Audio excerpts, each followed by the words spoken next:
Bonsoir et merci de votre fidélité. 18h30 sur Al-Oula, c'est l'heure du journal. Voici les titres. Le développement du continent africain au centre d'un sommet à l'université Mohamed VI Polytechnique à Ben Guerir. Des participants de tous bords explorent les pistes et moyens susceptibles de relever les défis d'un continent appelé à enregistrer la plus forte croissance dans les années à venir.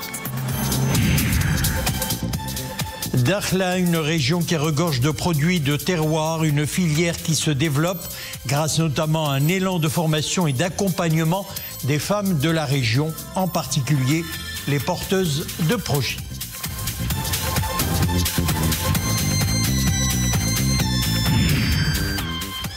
Et puis à Saidia, la deuxième édition du RedMed prend fin. Une aventure humaine et sportive. En 4 jours, des activités passionnantes ont embarqué les participants dans des challenges sportifs autour des valeurs de la solidarité et de la cohésion. Ben Guerir, pour commencer, Ben Guerir où les travaux d'une rencontre internationale ont démarré à l'université Mohamed VI Polytechnique. La rencontre se penche sur l'initiative Pont pour l'Afrique et rassemble des compétences de 25 pays africains dans le but de lancer des initiatives pour le développement du continent au niveau économique, social et au niveau de l'entrepreneuriat. Un événement qui confirme l'engagement africain de l'université Mohamed VI Polytechnique. Le reportage est signé Abdel Fattah Zouine, Mohamed Bentarka et Zakaria Moqinbillah. Ils sont 144 jeunes ingénieurs, entrepreneurs et experts de différents domaines, issus de 25 pays africains. Réunis à l'université Mohamed VI Polytechnique de Ben Guerir, ils débattent des problèmes du continent africain sur les plans socio-économiques et tentent de proposer des solutions pour favoriser une croissance inclusive et durable. Depuis octobre dernier, jusqu'à aujourd'hui, nous avons été 3 fois présents ici pour construire ce programme qui met vraiment en avant le leadership africain, mais qui est vraiment fondé par et co-construit avec l'écosystème d'aujourd'hui de l'université. Et donc, en partant même du nom Bridge Africa, qui représente aujourd'hui ce que nous voulons être, ce pont-là, pour montrer aujourd'hui au monde que l'Afrique, le continent africain, saura apporter des réponses précises à ces problèmes. L'initiative Bridge Africa, une rencontre pour favoriser le leadership des Africains et proposer des solutions concrètes via l'instauration d'un réseau, un événement qui confirme l'engagement africain de l'UM6P. Cette rencontre vise à mettre en avant les compétences des jeunes Marocains et Africains en général et leur permettre de créer un réseau de communication et d'échange qui se poursuivra après cet événement et sera opérationnel tout au long de l'année. L'objectif étant de favoriser des initiatives en faveur du continent à partir du Royaume. Alors que les prévisions placent l'Afrique en tête de la croissance économique mondiale pour les années à venir, le continent continue de souffrir de nombreux problèmes. Une situation qui appelle à davantage d'union et de coopération entre les pays, dans le but de triompher des défis communs. Le chiffre du soir, 5,8 milliards de dirhams, c'est le montant des exportations du secteur aéronautique durant les 3 premiers mois de 2024. Une amélioration de 13,7% par rapport à la même période, un an auparavant, selon l'Office d'échange. Cette évolution s'explique par la hausse des ventes des segments de l'assemblage de 20,3% à 3,82 milliards de dirhams et du système d'interconnexion de câblage électrique qui est passé de 2,7% à 1,95 milliards de dirhams. Notre page météo à présent, les températures seront en hausse à partir de demain et ce jusqu'à vendredi prochain. Une vague de chaleur avec des températures variant entre 40 et 44 degrés. Ces températures concerneront les provinces d'Assazag, Smara, Boujdour, Oued Dahab et Aousserd, indique la Direction générale de la météorologie dans un bulletin d'alerte. À l'international, l'armée israélienne intensifie ses bombardements sur 2 quartiers de Rafah. Les bombardements israéliens, aériens et d'artillerie durent depuis la nuit dernière et se sont multipliés depuis ce matin. L'opération vise à faire évacuer des dizaines de milliers de familles palestiniennes de l'est de la ville de Rafah, où l'armée prépare une offensive d'ampleur dans sa guerre contre le Hamas. Malgré l'opposition de nombreuses capitales et organisations internationales qui redoutent un bain de sang, Benjamin Netanyahou a promis de lancer cette offensive, quelle que soit l'issue des négociations indirectes visant à imposer une trêve associée à la libération d'otages retenus à Gaza. Et puis au Brésil, au moins 83 personnes ont été tuées, 111 autres portées disparues à cause des pluies diluviennes qui se sont abattues sur le sud-est du pays. Les fortes précipitations enregistrées dans cette région depuis plus d'une semaine ont également fait près de 280 blessés et des centaines de milliers de sinistrés. Ces intempéries ont provoqué des inondations inédites dans la ville de Puerto Alegre, capitale de l'État de Rio Grande, qui a été submergée par les eaux atteignant plus de 5 mètres de hauteur. Des milliers de localités sont privées de courant électrique et d'eau potable et le trafic est sérieusement perturbé à cause des routes détruites par les fortes précipitations. On revient chez nous, échange fructueux sur les défis et les opportunités liées à la promotion de la paix et de la tolérance dans notre société contemporaine. C'était lors d'un colloque international organisé à Essaouira conjointement par le Centre d'études et de recherche sur la culture et les droits hébraïques au Maroc, l'association Essaouira Mogador et Beit Dakira. En marge de ce colloque international, le Centre d'études et de recherche sur la culture et le droit hébraïque au Maroc a signé 2 conventions de partenariat en matière de recherche et de promotion culturelle. Je vous propose d'écouter Abdallah Ouziten. Il est président fondateur du Centre d'études et de recherche sur la culture et le droit hébraïque au Maroc. Nous avons procédé à la signature de 2 conventions d'une importance capitale, primordiale, surtout dans ces temps extrêmement difficiles. La première, c'est une convention avec la Fondation Konrad Adenauer pour inscrire nos dynamiques déjà entamées depuis maintenant 6 ans, depuis 2018, sur des projets de collaboration.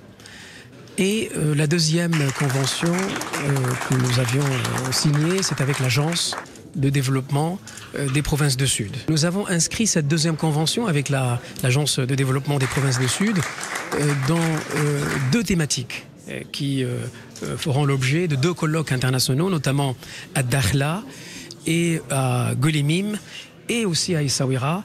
Les 2 thématiques s'articulent autour de 2 axes principaux, notamment la culture hassani comme composante fondamentale de l'identité marocaine. Et la deuxième thématique qui nous est très chère, suivant bien évidemment l'initiative de Sa Majesté le roi Mohamed VI, cette initiative Sahel-Sahara qui donne accès à certains pays, l'accès à l'Atlantique. Les produits de terroir, un potentiel de production annuel au Maroc qui dépasse les 2 millions de tonnes pour un chiffre d'affaires de plus de 14 milliards de dirhams par an. Il occupe une place importante dans l'économie sociale et solidaire dans la région d'Dakhla Oued Dahab. Il offre aux femmes de la région l'opportunité de développer leurs compétences dans des métiers d'artisanat et de valoriser les produits à travers la formation, l'encadrement et l'appui aux porteuses de projets. Nourdine Sabir, Hussein Henchaoui et Zakaria Moukimbillah. Au centre de Dakhla se situe la maison de la femme artisane. Dans cet établissement, des femmes se forment dans des métiers d'artisanat et trouvent les moyens de donner libre cours à leur créativité. Bijoux en argent, articles en cuir teint, habits traditionnels, autant de produits fabriqués et ornés par des couleurs et des dessins qui reflètent tout un savoir-faire authentique. Nous travaillons dans le cadre d'ateliers affiliés à la formation professionnelle. Nous avons des formations sur les produits du cuir et de la couture, ainsi que des produits de terroir comme le henné. Ce sont autant d'ateliers où les femmes de Dakhla peuvent s'épanouir. La formation allie connaissances théoriques et pratiques. À travers ces ateliers, les femmes issues de Dakhla et de Saqi El Hamra perpétuent le patrimoine local. Nous confectionnons des parfums traditionnels destinés à parfumer les vêtements. Nous produisons ces parfums dans des flacons que nous exposons ici. Nous voulons transmettre nos connaissances et nos aptitudes aux générations à venir, afin de ne pas limiter ce patrimoine à une catégorie, et aussi pour préserver ce savoir-faire. Peu de personnes connaissent ces produits. C'est pourquoi nous voulons nous ouvrir sur de nouvelles opportunités.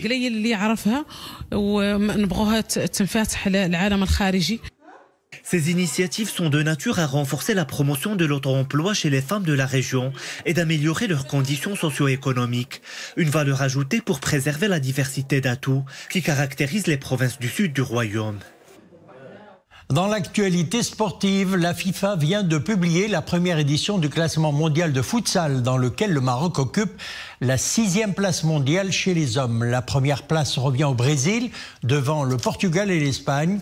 Les hommes de Hichem Guig, qui viennent de remporter leur 3e Coupe d'Afrique des Nations de la discipline, comptent un total de 1430,55 points.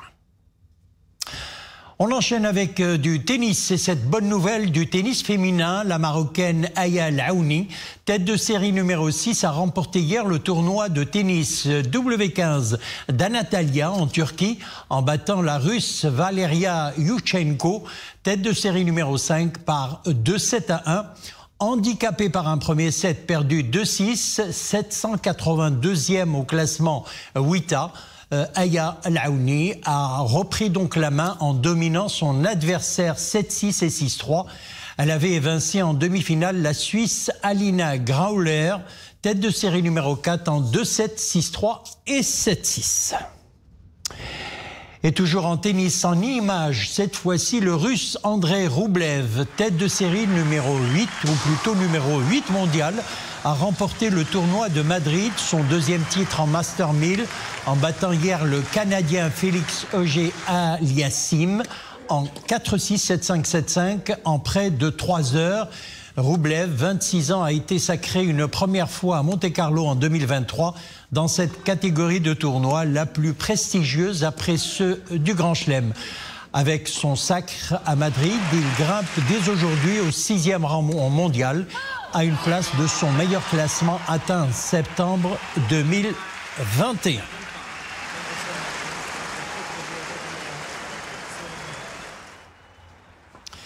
Sport toujours, après le succès de la première édition, le Red Med revient à Saïdia, une aventure solidaire mêlant découverte de la région et défis sportifs, une compétition multisport en 4 étapes avec du trail, VTT, canoë, course d'orientation, natation et trail de nuit, tout en portant les couleurs et les messages de l'association Les Amis du Ruban Rose pour l'accompagnement des femmes atteintes de cancer du sein. Reportage Rachid Latabi, le commentaire est de notre journaliste stagiaire Fatine El-Fatini.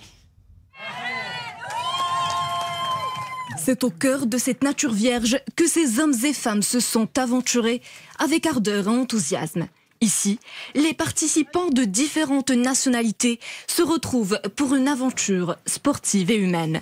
La dernière étape de la compétition a été marquée par de longues épreuves, VTT, canoë ou encore trail sur plage, des activités sportives multiples et challengeantes. Mais visiblement, les participants sont tous armés d'une détermination indéfectible. Et aucun d'entre eux ne semble craindre les difficultés. Un dernier jour, Le dernier jour de la compétition a été spécial. Malgré les multiples épreuves, nous n'avons pas lâché prise et nous étions toujours déterminés à aller jusqu'au bout. Du fini. Les participants sont certes issus de divers horizons, mais un seul but les unit. Celui de soutenir la cause de l'association des Amis du Ruban Rose. Tous animés d'une volonté commune, dépasser leurs limites et défier la maladie par le sport. Notre association soutient et accompagne les femmes touchées par le cancer du sein. Nous les encourageons à pratiquer régulièrement le sport car cela diminue le risque de récidive. C'est pour cette raison que j'avais à cœur d'organiser cette compétition. Et aujourd'hui, je suis ravie de voir mon rêve se concrétiser. Moi, je voudrais juste dire que l'équipe prouve que le sport, c'est pour tout le monde. Asia, c'est une guerrière du cancer.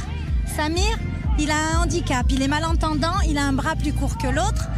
Pour le vélo, c'est très compliqué pour lui. Mais par sa détermination, il est allé au bout de l'épreuve et il montre que tout le monde peut faire du sport.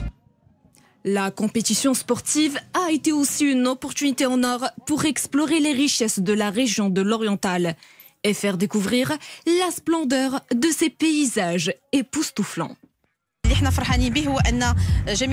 Cet événement sportif a permis aux participants d'explorer des circuits méconnus de la région. Les épreuves se sont déroulées dans des sites diversifiés autour de paysages inédits. L'occasion de faire connaître les richesses de la ville et promouvoir la région. La compétition s'est achevée en douceur. Mission accomplie pour les participants qui quittent l'aventure avec des souvenirs qu'ils ne sont pas prêts d'oublier de sitôt. Voilà, c'est la fin de notre édition. Merci de nous avoir suivis. L'info revient sur Oula 21h. Excellente soirée.